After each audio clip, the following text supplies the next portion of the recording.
Selamat tengah hari, salam sejahtera. Terima kasih karena bersama dengan saya di Nazilin Unity Channel. Terus saja direct to the point. Dakwaan Mahathir tentang perlembagaan adalah fitnah. Tolong sebarkan konten kali ini.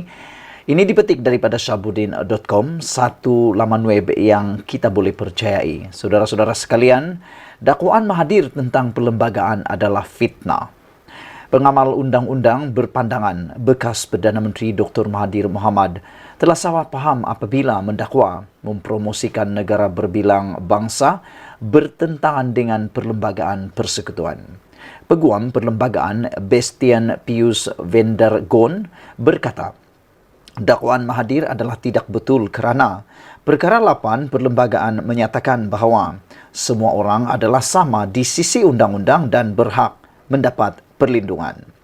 Beliau juga berkata, perlembagaan tidak bertujuan untuk menekankan kemalayuan Malaysia di kalangan masyarakat pelbagai etnik walaupun mengiktiraf hak Melayu dan Islam. Hanya kerana ia tidak menyatakan mana-mana dalam perlembagaan persekutuan bahawa Malaysia adalah masyarakat berbilang etnik, tidak bermakna ia tidak, kata Vendragon. Semalam, Mahathir di Twitter mendakwa usaha mempromosi negara berbilang kaum bertentangan dengan perlembagaan kerana Malaysia tidak pernah digambarkan sebagai negara berbilang kaum dalam perlembagaan. Beliau mendakwa perlembagaan menekankan kemelayuan Malaysia. Vendragon berkata, prinsip asas demokrasi berparlimen iaitu pengasingan kuasa antara eksekutif, badan perundangan dan badan kehakiman tidak dinyatakan dalam perlembagaan. Namun, telah berulang kali diperkatakan bahawa dalam keputusan Mahkamah Persekutuan bahawa apabila menganalisis perlembagaan persekutuan adalah jelas bahawa pengasingan kuasa adalah sebahagian daripada perlembagaan model Westminster Malaysia, katanya dalam FMT. Beliau berkata keistimewaan bukan hanya diberikan kepada orang Melayu tetapi juga kepada kumpulan masyarakat tertentu iaitu Bumiputra, anak negeri Sabah dan Sarawak serta orang asli di Semenanjung Malaysia. Menurutnya, mengambil kira perkara itu, perlembagaan persekutuan sebenarnya mengiktiraf setiap rakyat Malaysia dan telah memberikan mereka semua hak yang berbeza. Philip Koh, seorang profesor adjung di Universiti Malaya, menyifatkan tafsiran Mahathir terhadap perlembagaan sebagai fitnah. Saya ulang sekali lagi. Philip Koh, seorang profesor adjung di Universiti Malaya, menyifatkan tafsiran Mahathir terhadap perlembagaan sebagai fitnah. Beliau menjelaskan perlembagaan menggalakkan demokrasi yang kondusif untuk membina sebuah negara berbilang kaum sambil mengiktiraf peranan Islam dan hak orang Melayu. Bagaimanapun, pengiktirafan perlembagaan ini tidak menafikan hakikat bahawa secara keseluruhannya perlembagaan persekutuan bertujuan untuk melindungi demokrasi liberal lanskap politik.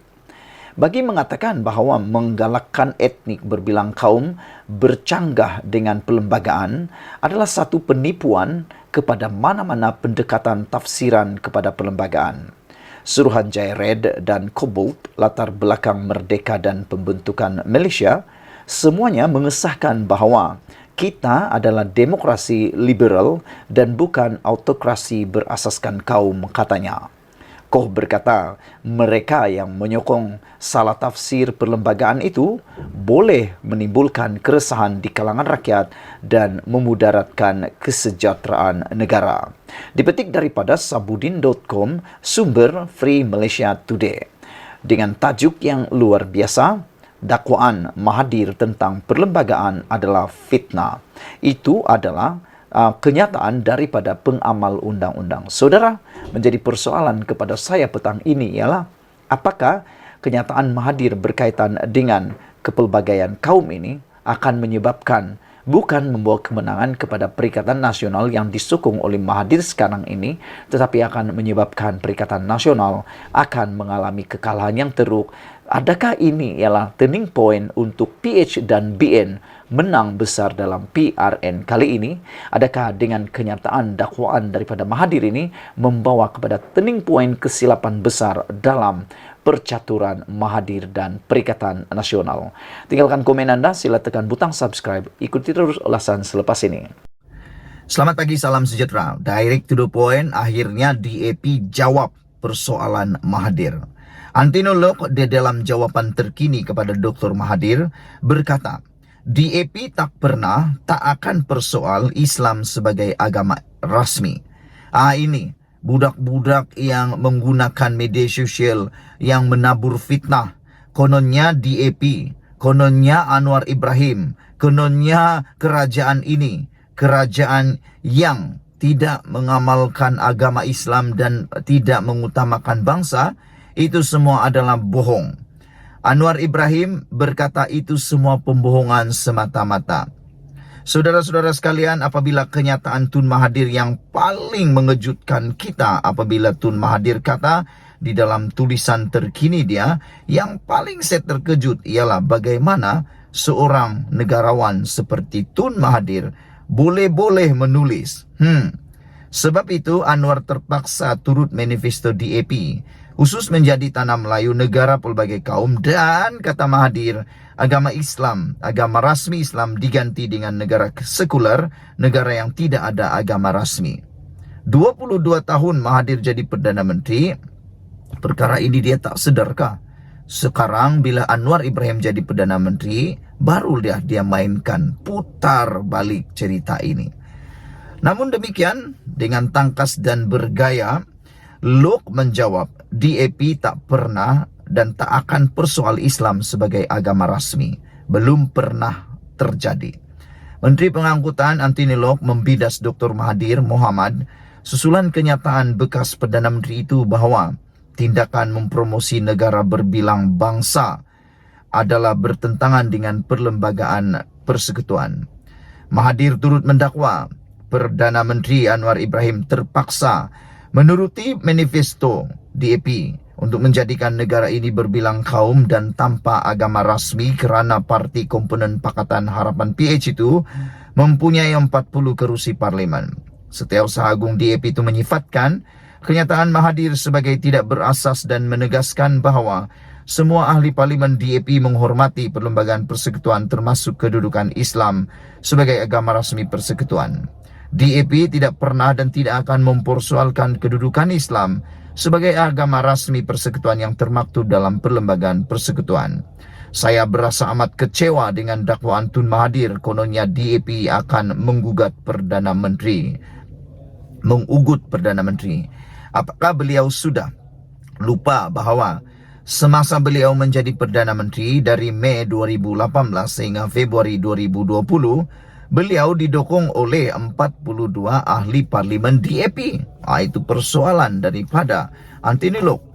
Apakah Mahathir sudah lupa bahawa ketika dia menjadi Perdana Menteri dulu, siapa yang mendukung beliau? DAP juga kan? Inilah yang dipanggil hipokrasi tertinggi Tun Mahathir. Ketika dia disokong DAP untuk menjadi Perdana Menteri, dia sokong pula, dia kata DAP ini terbaik pula, DAP bagus pula. Dia tak pula memburukkan DAP, dia tak pula mengecam DAP.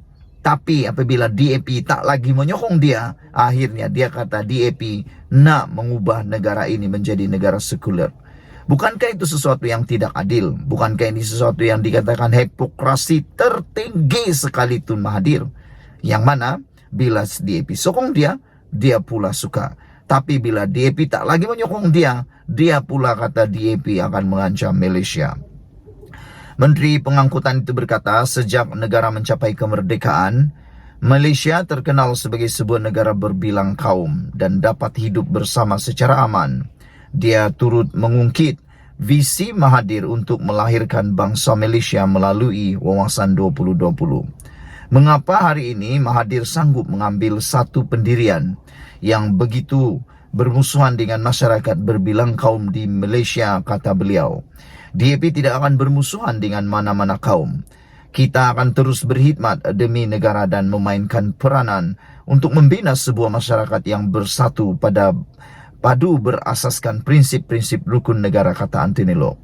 Sementara itu, ahli Parlimen Muar Syed Saddiq Syed Abdul Rahman turut mengulas kenyataan Mahathir dengan mengingatkannya bahwa kemerdekaan Malaysia dicapai melalui perpaduan rakyat pelbagai kaum dan agama.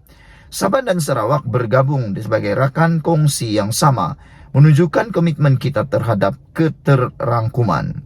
Hari ini, rakyat Malaysia mengutamakan identiti nasional bersama mereka daripada mana-mana etnik atau tanah air nenek moyang.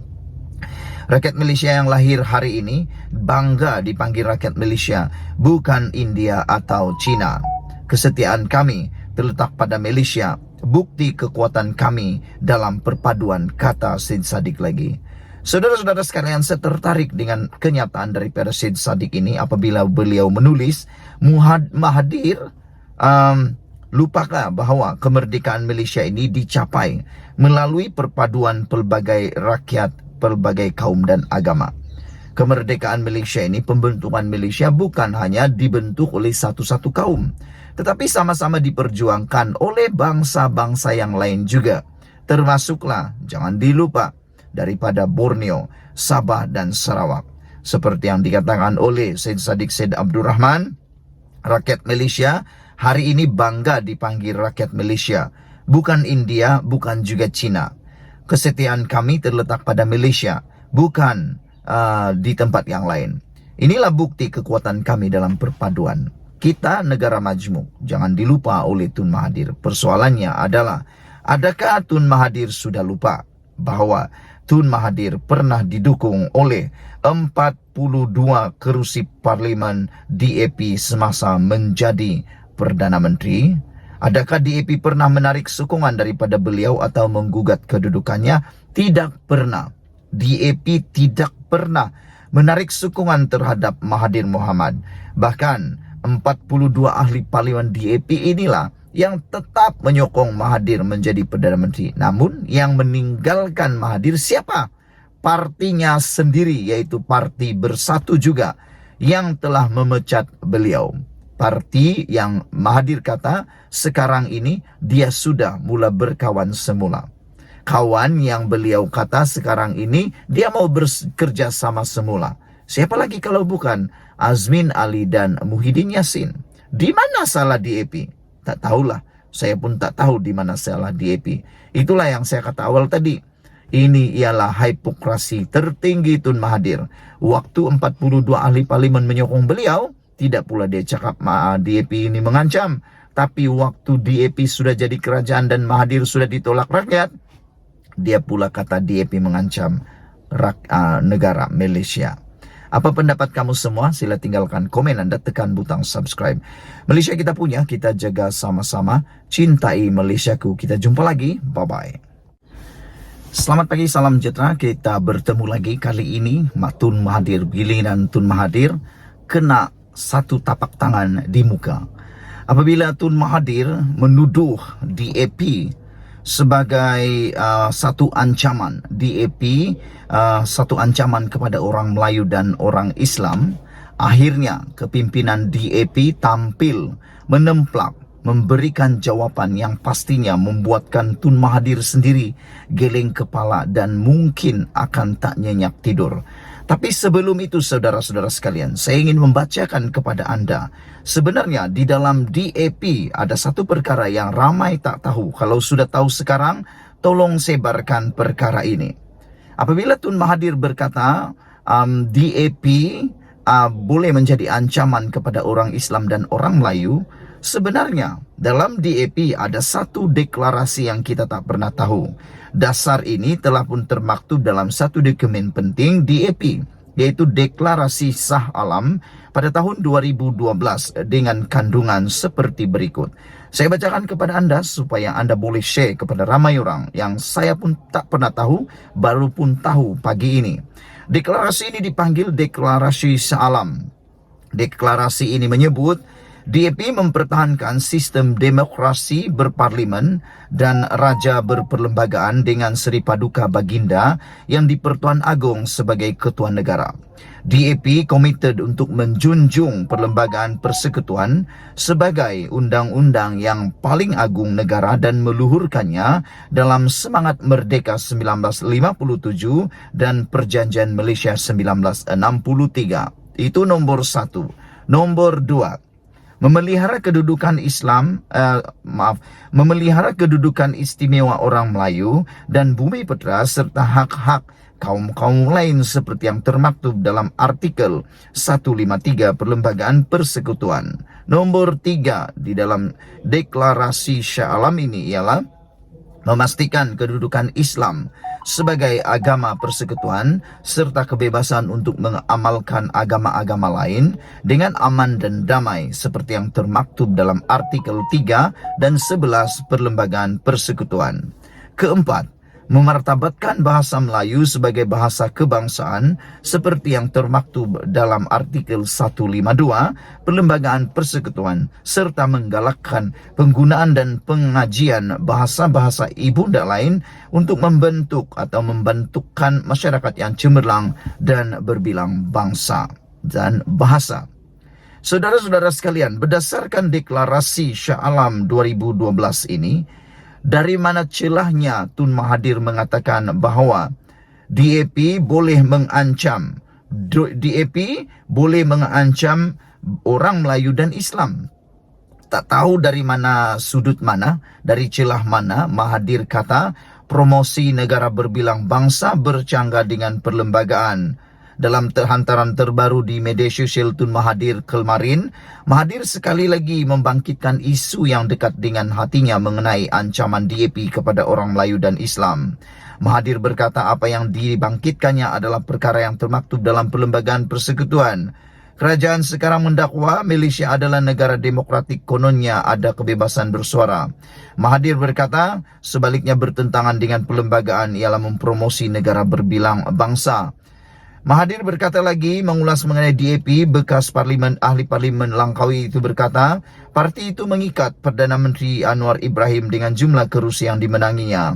Ya, DAP cuma ada 4 menteri, tapi dalam kerajaan terdapat 40 ahli parlimen DAP. Jika DAP tarik diri, kerajaan akan jatuh, kata Mahathir. Sebab itu Anwar terpaksa turut manifesto DAP khusus menjadi tanah Melayu negara pelbagai kaum dan agama, rasmi Islam diganti dengan negara sekuler, negara yang tidak ada negara agama rasmi, kata Mahathir.